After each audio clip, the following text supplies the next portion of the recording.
Payday hit at 9:01 a.m. By 9:06, the balance looked chewed. I set the ledger flat, smoothed the paper, and pulled a crumpled slip from the grocery bag. It clung to a longer receipt like a barnacle-teeny merchant code. 3 letters I'd never met, WAG.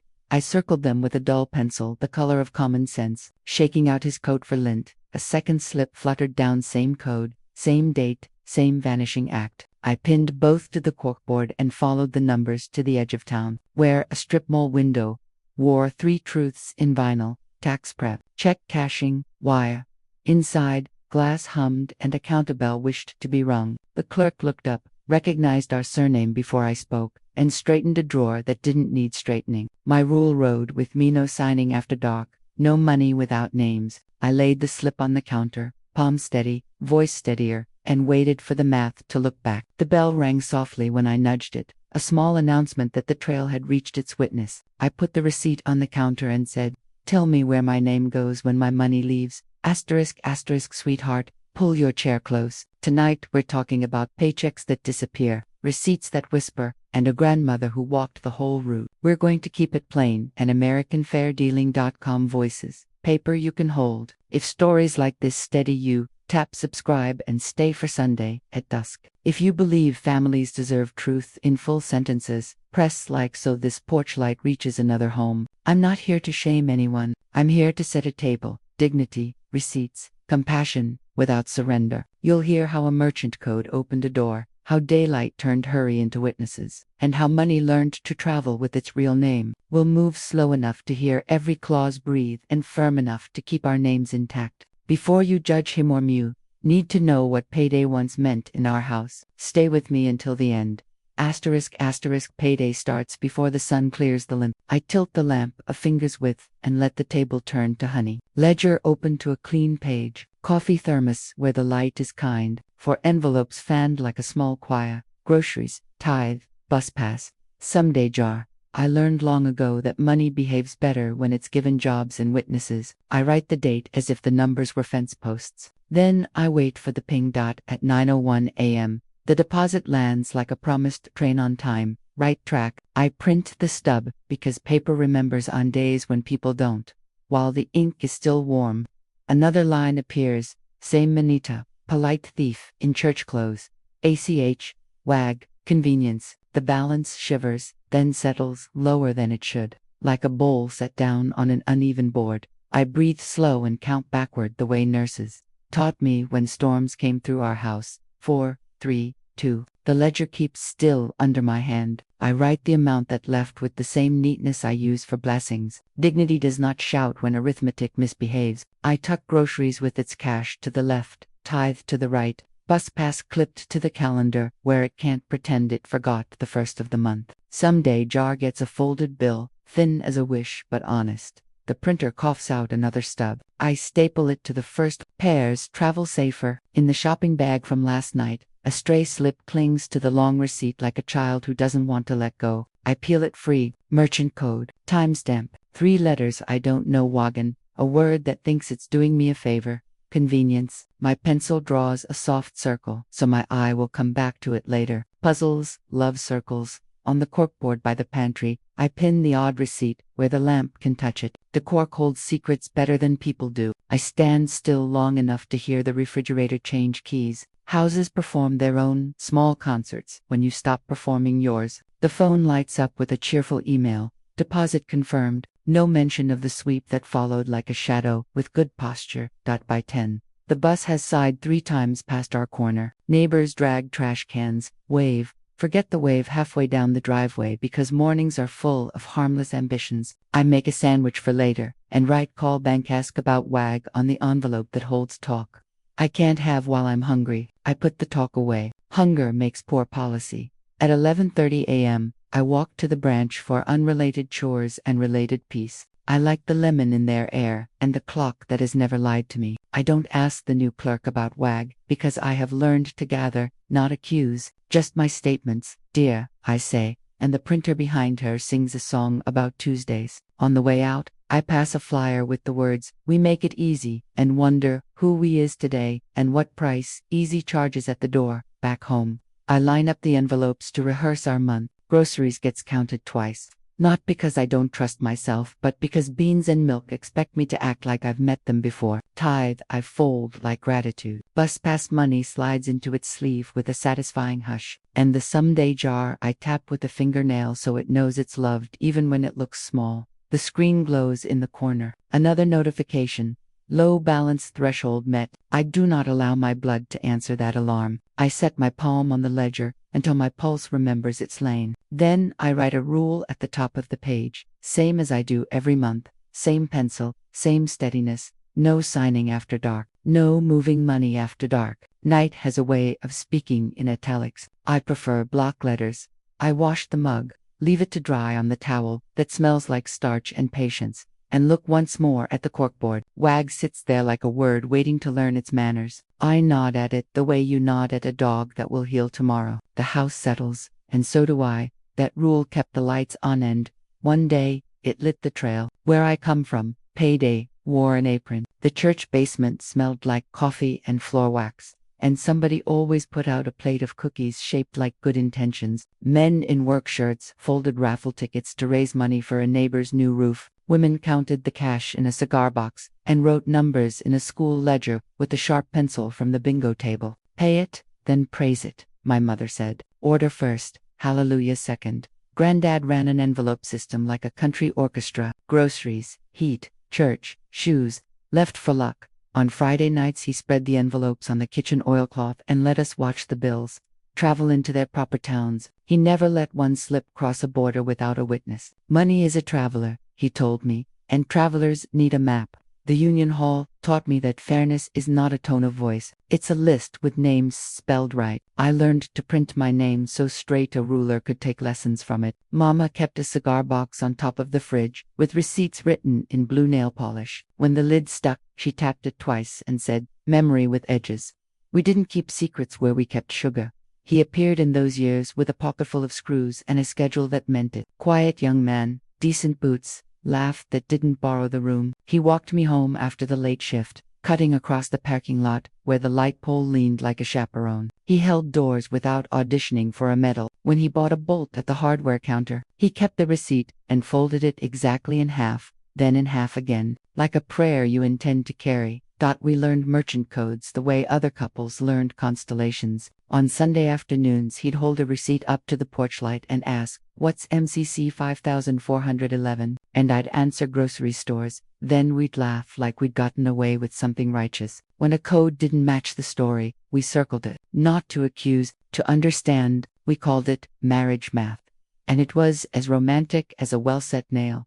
Our station clock downtown clicked off minutes like a metronome for living. We took cheap trains to interviews, got turned down kindly, and walked back to the platform holding the same bag and a little more patience. In the terminal, we learned to stand to the right on the escalator and let other people's hurry pass without inheriting it. At home, we learned to pass the bread with both hands. Mama's saying became my spine, "Pay it, then praise it." We paid the light bill before we lit the candles. We bought shoes before we bragged on the job. At the table, he read the ledger with his elbows in, and I slid the envelopes to him like communion. We promised to meet at supper, even if supper was late, even if supper was beans that needed an apology. For a long time, payday felt like a hymn we knew all the words to.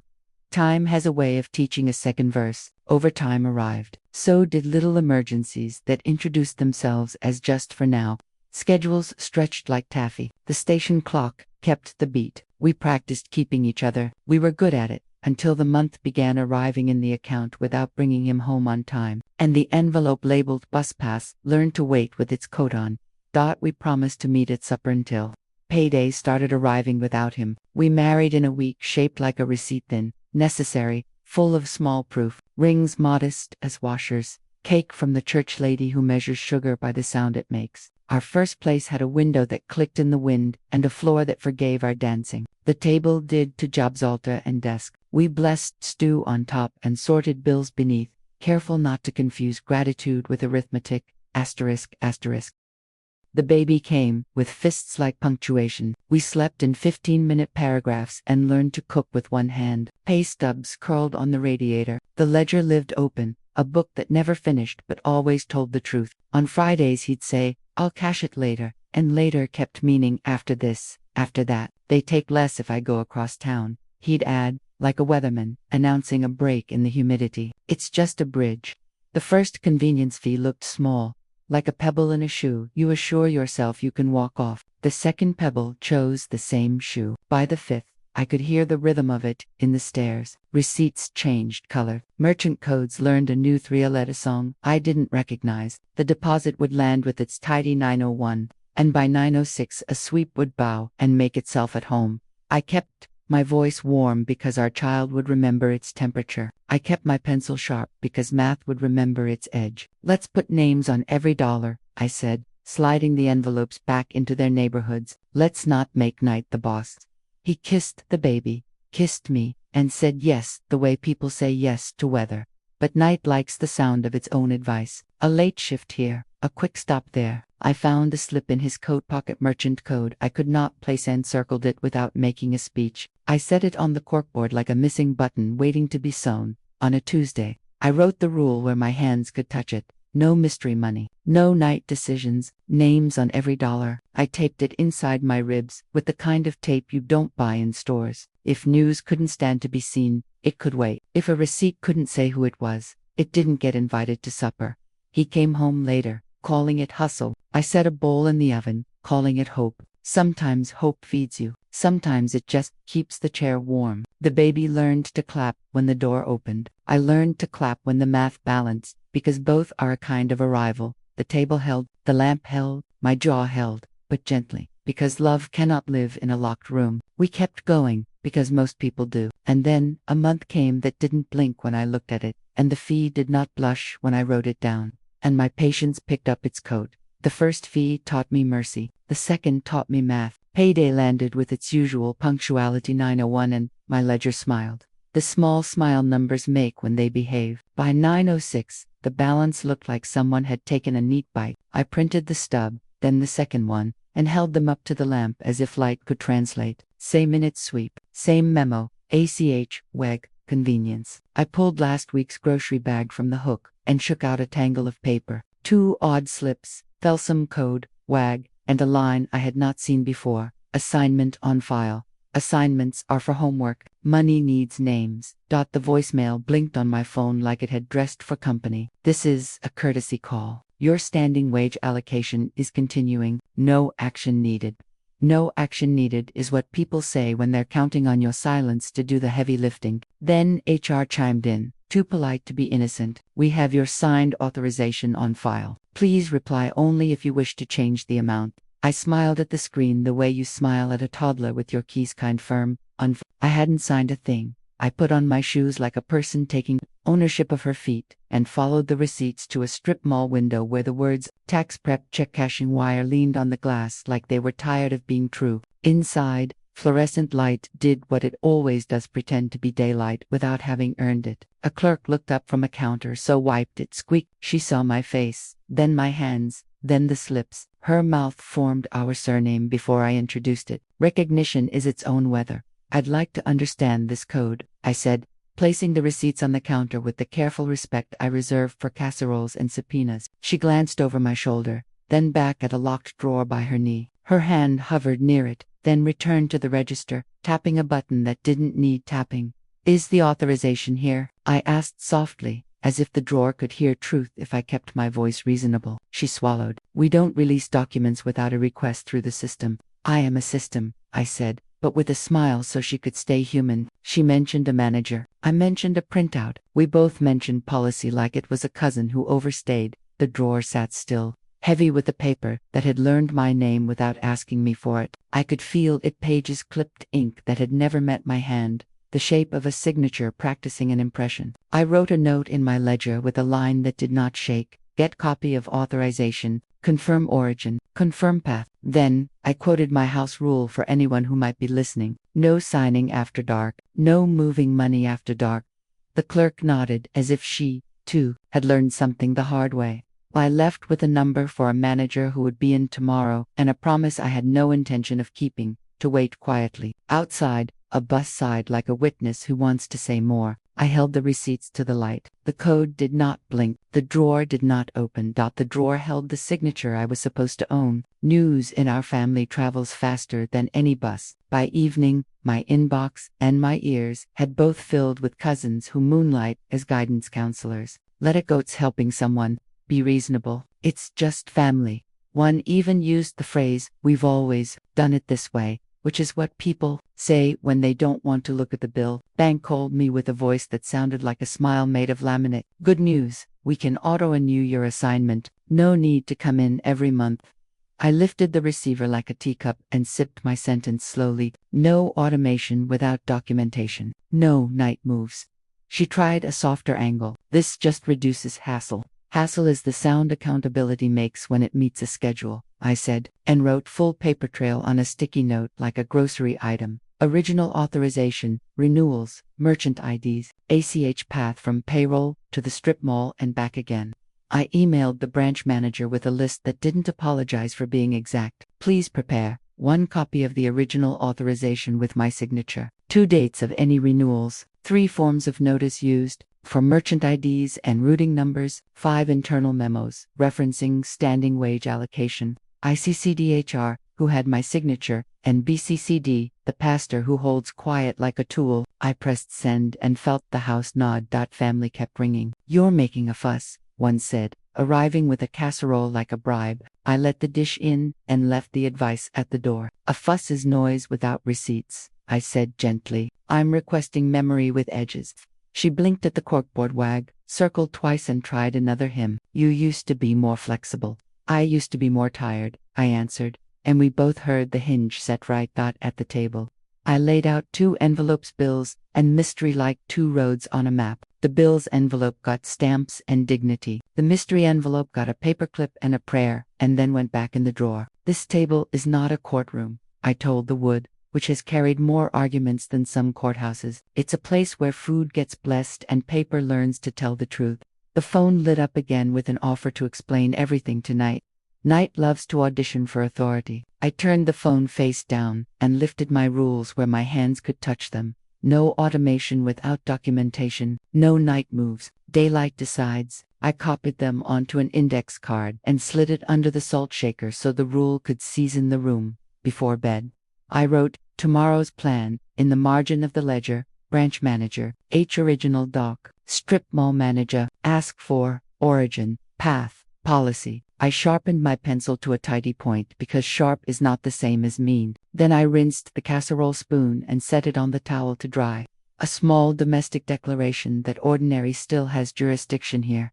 Laid 2 envelopes, bills and mystery, then put 1 back. This table isn't a courtroom. The next afternoon, Mara called from a corner where traffic turns talking into weather. "If you loved him," she said, "you'd just let it run." Love suffers a lot of misquoting when money is the microphone. "If I loved convenience," I said, "I'd let it run. I love us. We eat at a table that asks paper to say its name. Silence on the line, stretched like dough." I remembered nights I've paid a payday loan with a grocery card and called it devotion. Mornings I cooked apology breakfasts because shame wakes up hungry. The ledger never judged me. It just waited for me to return to verbs that could stand up in daylight. Pay, record, review. "I won't erase myself to keep the peace," I told her, pressing my palm onto the page where the rule lives. An unknown number texted, "It's not what you think. Please tonight." Tonight tries to glamorize everything. I left the phone face down and printed the last 6 statements. Each page a slow paragraph about a habit that had learned to dress like a solution. I circled the sequences. 901 deposit gives 906 sweep, gives wagon till the pattern could see itself. I spread the statements across the table like quilt blocks. The lamp put a yellow square of courage on each one. I labeled them A through F and wrote questions in the margins. Who signed? Where filed? When renewed? What notice? Why code? Hall path. The house made its evening sounds radiator, ticking like a metronome. Upstairs neighbor's television mispronouncing my patience. I breathed in through my nose and out through my memory of better days. Mara tried again, softer. "Maybe it's helping a cousin. Maybe it's saving face." "Face isn't saved by a drawer," I said. "It's saved by a window." She sighed. "You're stubborn." "I'm careful," I corrected. "Careful is how bridges stand."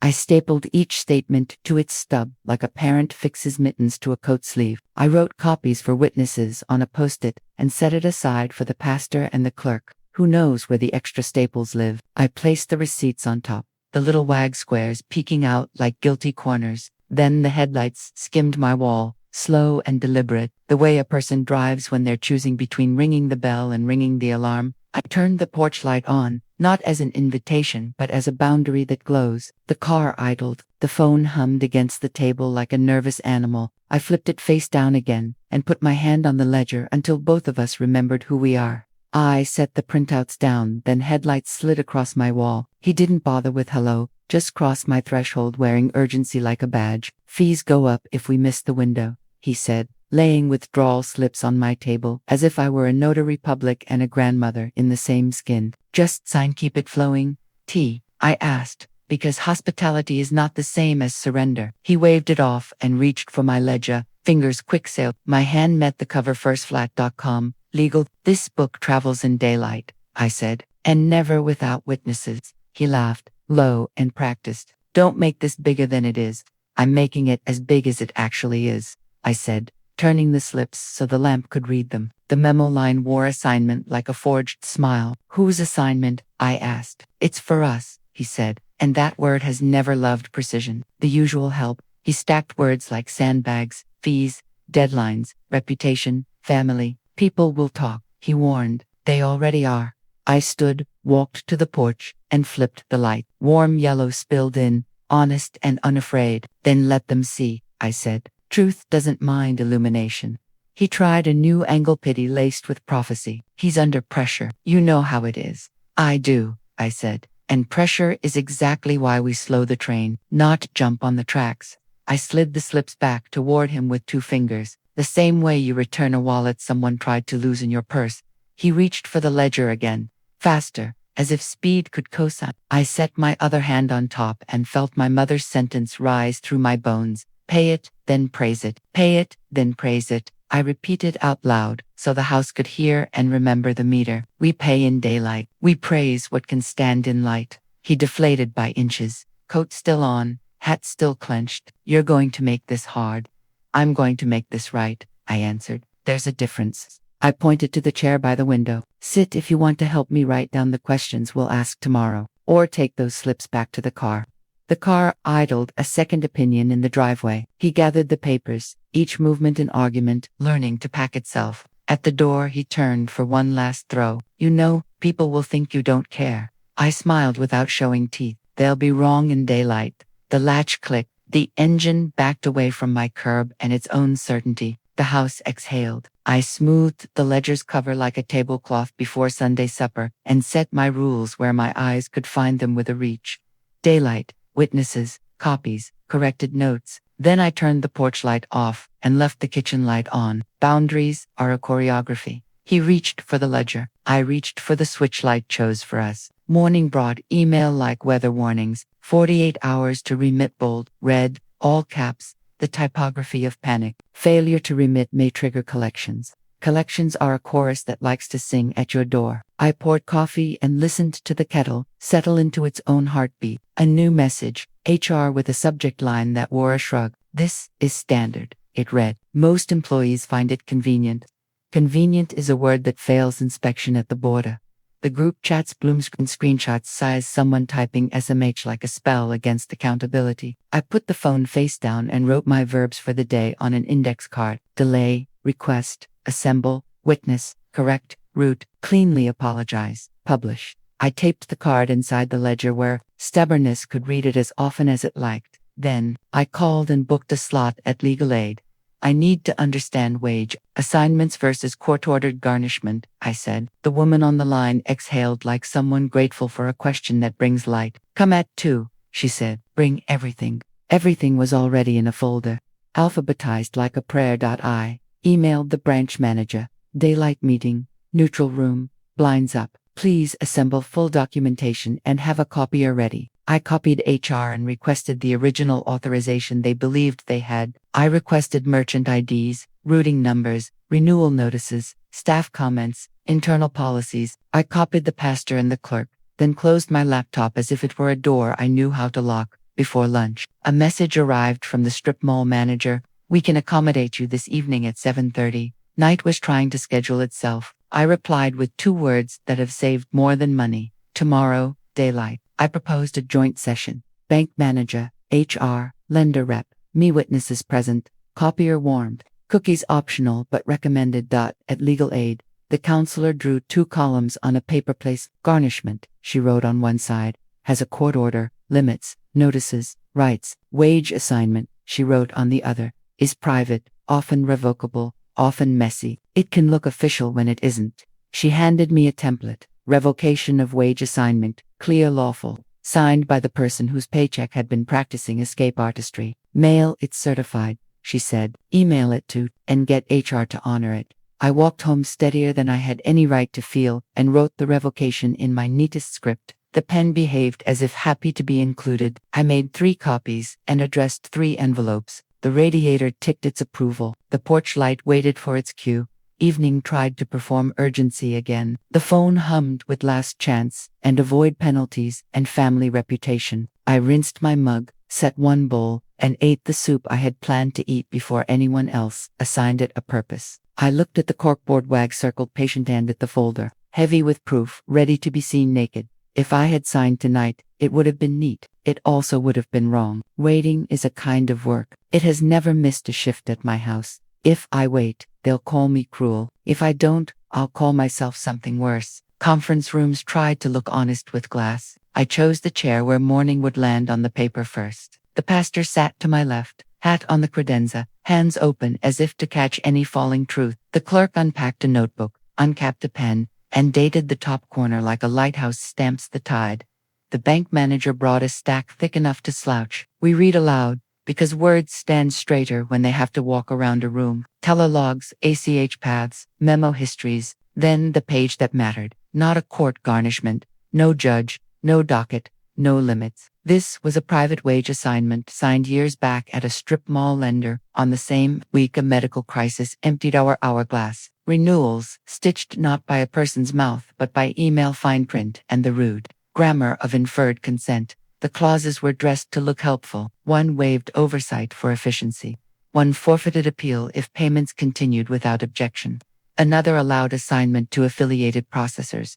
And there it was, in parentheses, WAG. The code had been in the paperwork the entire time, like a dare written small. The clerk underlined with neat mercy. This language doesn't just move money, she said. It relocates accountability. The pastor hummed a sound I've only heard at bedsides and barbecues, where people remember who they're supposed to be. I felt the sting, then the focus. Pain narrowed to purpose, and my rule no signing after dark stood up in that glass room like an old friend with a new uniform. All those nights I'd turned the phone face down was not stubbornness. I pulled a clean sheet and wrote the plan that wouldn't starve the debt or feed the secrecy. Revoked the private wage assignment in writing. With receipt, assumed gives documented, real names, real lines, dates that answer questions. Appeal restored no more culdies. A road back if math misbehaves. Remove inferred consentolence, retires from signing. Transparent debt, plan sane rate, monthly statements, no midnight renewals. Family aid, to signatures, receipts, quarterly reports. Daylight reviews glass rooms, blinds up, copier warm. Written apology, plus public notice not to humiliate, to repair memory. The manager cleared his throat. Less defense in it than yesterday. This would be a change. The clerk slid him a fresh copy with the underlines. Like a map to a safer bridge, the pastor said nothing, which is how he says amen when paper finally behaves. I initialed the margins where I wouldn't fold and looked up through the glass at a street carrying ordinary lives. You can love a person and still ask their habits to answer questions. You can help a child and still refuse a drawer. The attorney arrived late and tried to herd us toward speed. We could process an interim authorization today. I capped my pen. Daylight is here, I said. Let's use it for truth, not velocity.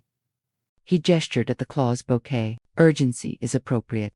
I met his eyes. Let him see a grandmother who learned clocks from station boards, not sales pitches. What you called urgency was a shortcut around my dignity. Asterisk proof is a quilt you sew from shirts that stories thought they'd outgrow. I walked the city with a folder under my arm and purpose in my shoes. At the branch, The head teller printed teller logs with timestamps you could lean a case on. HR handed over time-stamped payroll pushes that matched my ledger-like harmonies. The manager forwarded an ACH routing map to Professor to WAG. That explained the bite at 9:06.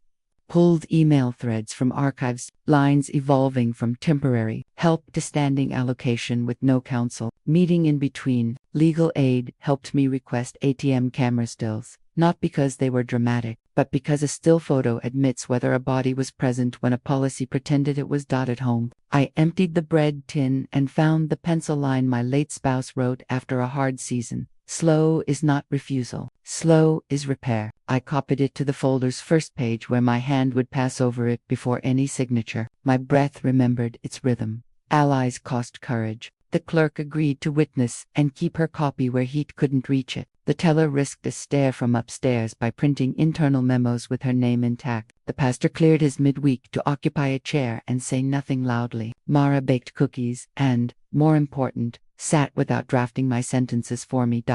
Every ask spent a relationship chip. A cousin said I was making content out of private matters. I wrote receipts in the margin. Content is noise. Receipts are memory in shoes. Another relative offered a quiet settlement. Quiet is for quilts and libraries, not for signatures that move paychecks without asking. I labeled exhibits A through J and wrote an index like I was building stairs. At the end, I drafted the revocation of wage assignment, name, last 4 digits, path of delivery, hand to HR, certified to lender, email to bank, CC legal aid. I packed spare pens, throat lozenges, and the small square of chocolate that tells a backbone it isn't working alone. Evening tried one last performance, one signature, and this goes away. I turned the phone face down and placed my palm on slow is not refusal until the sentence warmed. One signature could end this, or end me. Pressure dressed itself 3 ways and knocked in shifts. First, family ultimatum. Sign now, keep it in the family, don't embarrass anyone who meant well. I poured coffee and answered with my porch. Rules, receipts, grace. Rules so the boards don't sag. Receipts so memory can be shared. Grace so the door still opens when someone learns to knock. Second.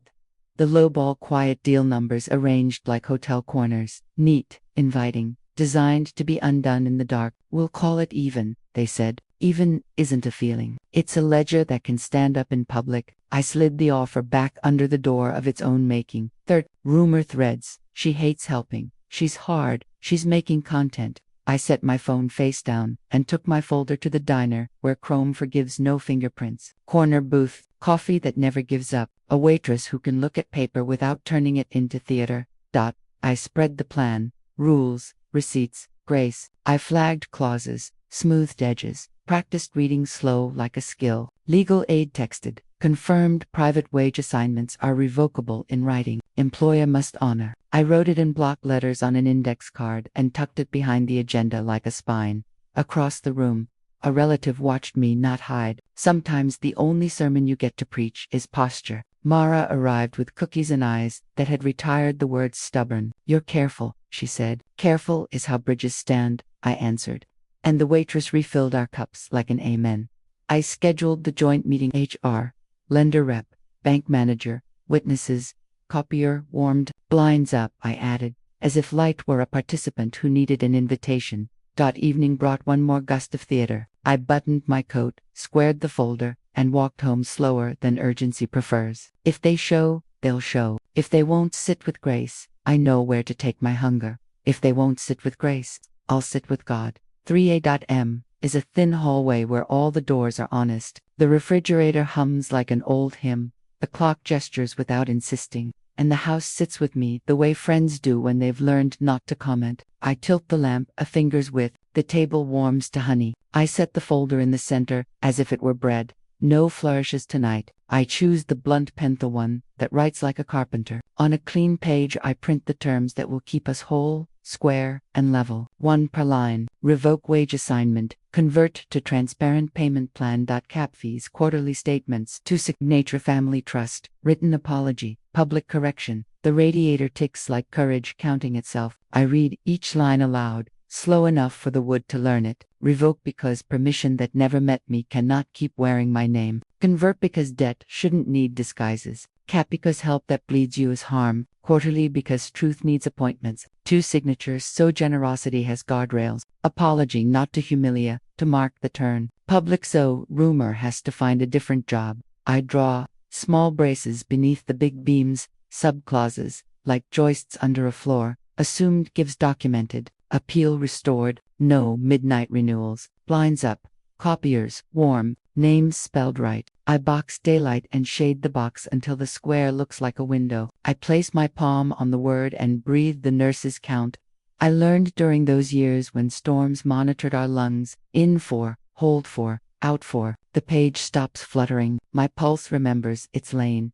I open the bread tin. On top sits the penciled Cree daylight. Besides end. Beneath it the clipping where another mess learned to bow to glass. I slide an index card freebie the calmest person in the room, and stand it like a tent beside the folder. Calm is not my personality, it's my practice. I review the exhibits, telelogs, HR timestamps, OCMAP, emails, camera stills, legal aid note. I tab them A through J and tuck a small square of chocolate behind J for later. Because backbones work better with a promise.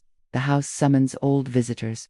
The first payday loan I smothered with groceries. The lie I told my own eyes about temporary. The morning I cooked apology eggs for someone else's midnight. I nod to them without chairing a meeting. You don't live here anymore, I say. And the lamp agrees by staying steady. I print the revocation of wage assignment 3 times. Neat as him stands his name. Last 4 digits. Employer, lender, effective immediately. I sign with the exact handwriting that has paid bills for decades. I address 3 envelopes. HR hand delivery, lender certified mail, bank manager. I affix stamps like tiny promises and press them firm with my thumb. The pen cap clicks, the page exhales. I set one bowl at the far edge of the table to remind me that hunger has a place and fear does not. I rinse a cup I've already washed and leave it to dry, because ordinary is jurisdiction. The window holds winter like a responsible parent. A bus somewhere sighs and keeps going. I stack the pages, square the corners with a fingernail, and put the folder back in the center like a loaf cooling under a towel. I run my hand along the wood graining toward the door, as if blessing the path. The radiator's tick turns to a purr. I let my shoulders drop, an inch that feels like a mile. At dawn, I set one bowl. It was enough. Morning arrives, like a key turning smoothly. I lace my shoes. The list stands up when I do. First call, HR. I'm delivering a revocation and supporting documentation. I say, please prepare acknowledgement on letterhead and update payroll routing today. The voice on the other end tries a shortcut and then remembers the time on the clock. We'll be ready, she says. Second call, the bank manager. Conference room, blinds up, copier warm. We'll review the corrected plan and remove any renewal. Flags labeled convenience. He clears his throat and switches to human. 10A.m. I'll assemble the file. Third, legal aid. Your revocation reads clean, she says. Send the certified copy, but email a scanned copy to HR and the lender now. Employers must honor revocations. Fourth, the pastor. I'll pray with my eyes open, he answers. Fifth, the clerk. Tabs, extra pens, date stamp, she promises, already halfway out her door. I hand deliver the first envelope to HR. The receptionist recognizes a grandmother on a mission and fetches a supervisor who signs the acknowledgement of revocation with careful ink. We copy it twice. I slide one into my folder and leave one in their hands where policy can find it later. At the post office. I send the certified letter to the lender. The clerk stamps that green card like a notary of daylight. I stand long enough to feel the thunk of certainty enter the bag. On the bench outside, I email scanned copies to the bank manager and lender. CCHR, legal aid, pastor, clerk. Subject line, revocation. Attached proceed, on corrected terms only. Attachments march into the message like a small, polite parade. Back at the bank, the conference room waits with blinds up and the copier purring. I place the humane plan at the center, like bread. Assumed gives documented, appeal restored, inferred consent removed, transparent debt plan at a lawful rate with monthly statements, 2-signature family trust with receipts and quarterly reports, written apology, public correction, pens by every chair, water poured, cookies set down without commentary.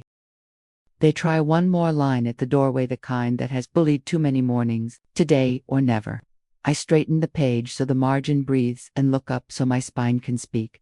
Today, by my terms. Lines up, copier, warm, pens by every chair like small, upright promises. I set the folder in the center the way you set bread meant to be shared, not snatched. The pastor took the chair to my left, hands folded as if to catch anything that tried to fall through. The clerk dated the margin time room. Witnesses so the moment would know where to find itself later. We'll proceed by timeline, I said, and the room consented by getting quieter. I slid Exhibit A, deposit at 9:01, private sweep at 9:06, memo ACH, WAG, convenience. Exhibit B, 6 months of the same rhythm. Exhibit C, HR email with signed authorization. Exhibit D, the drawer we all pretended not to see. The bank manager looked at the paper the way people look at mirrors when they finally stand still. Now the difference, I said, drawing a line down a legal pad. Court garnishment judge, docket, limits, notices, rights, private wage assignments, strip mall form, no judge, renewals smuggled by email, fine print, inferred consent. I tapped the clause bouquet that had been calling itself helpful. This language waives oversight, forfeits appeal, and allows assignment to affiliated processors. That parenthesis, I circled it. WAG. The attorney adjusted his tie. Industry standard. The clerk underlined waives oversight and did not look up. The pastor breathed an amen that sounded like keep going. The harm, I continued, laying the math flat. Paycheck arrives whole, leaves thinner than truth, bills get paid late, fees breed, a family learns to whisper, and the lesson my house is refusing to swallow that silence gets to sign for me. I turned the page as if it were a witness, no more. My demands were not auditions, they were lumba, assumed gives documented, real names on real lines, dates that answer questions, appeal restored, no cul-de-sacs, inferred consent removed, silence retires from the signature desk. Clean routing, 3 parts. A. Transparent debt plan at a lawful rate with monthly statements. B. Optional family aid, trust to co-signers, receipts, quarterly reports. C. Ban on payday renewals, dressed as extensions. Written, apology for the rush, disguised as kindness. Public notice to HR staff so no worker is shamed for it. Revoking a private assignment ever again. The bank manager leaned over Exhibit E, then back into his chair, different than he had entered it. He put 2 fingers on the paper like a pledge. She's right. The attorney opened his mouth. The manager's glance closed it. We ran the copier. The hum sounded like order finding its instrument. The clerk stamped the draft date. Time Roman slid copies around the table. Sign when you're ready, she said, and the pen stood willing. The door opened. In stepped her not a rival, not a thief. The woman from the WAG window, coat clean but tired, edges softened by hours. She carried a folder and a photo sleeve the way you carry a warm pie you don't want to spill. I'm the local manager, she said, voice as careful as glass. Single mom. She swallowed. I let late fees slide sometimes to keep it from exploding. She put the photo down. A girl with gap teeth, a science fair ribbon, a grin that had not learned dread. Policy says one thing, she whispered. The counter says another. I set my palm flat so paper would remember, it is not a weapon. We're not here to starve your desk, I said. We're here to feed the truth. I walked her through the humane plant, the debt, moved to a lawful lane with monthly statements, the family aid trust, built like a bridge to hands, receipts, sunlight, the ban on renewals that pretend to be mercy. No midnight traps, I said. No signatures that don't know whose hand they're wearing. She exhaled like someone stepping off ice onto a plank that didn't creak. I can live with that, she said. My staff can, too. The attorney shuffled for leverage and found paper instead. The bank manager signed first, ink even, HR followed revocation, acknowledgement and policy notice, pen strokes that sounded like a hinge set right. The lender rep signed the revocation receipt and the new plan. Shoulders falling an inch, as if a quiet siren had stopped. We stacked the pages, bread in slices now, not crumbs. The clerk read the titles aloud so the room would hear itself. Revocation honored, terms corrected, oversight restored, appeal preserved, inferred consent removed, plan established, trust constituted, apology prepared, notice to HR drafted. The attorney tried one last curtain. We can make this right publicly or quietly, he offered, as if the choice were modesty versus shame. Publicly, I answered. The notice ran on the staff board and the intranet homepage, plain font, plain truth.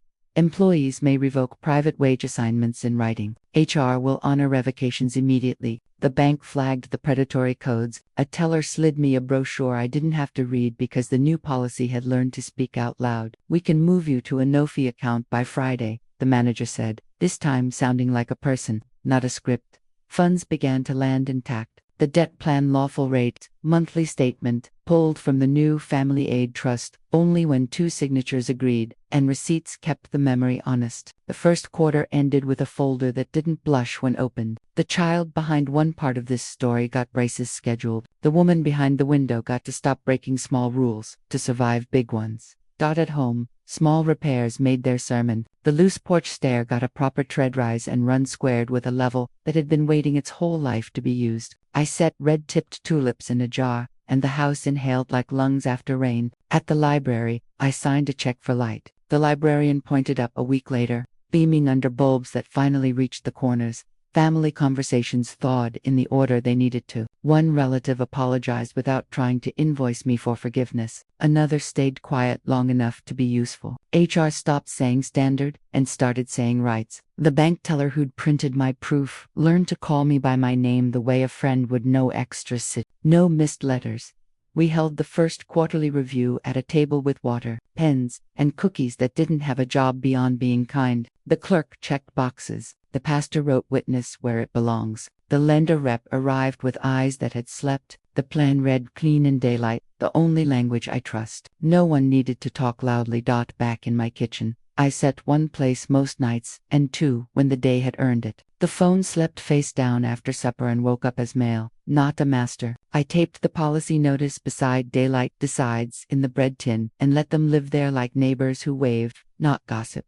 A letter arrived addressed in a hand that used to sprint. Inside, no forms, a sentence, could we talk at your table? Below it, a small square to check. Yes, in daylight. I reached for the same pen I use for blessings and put a modest check in the box. A letter arrived later this time asking for a seat, not a signature. Come closer, sweetheart. Let me tell you what money and mornings taught me.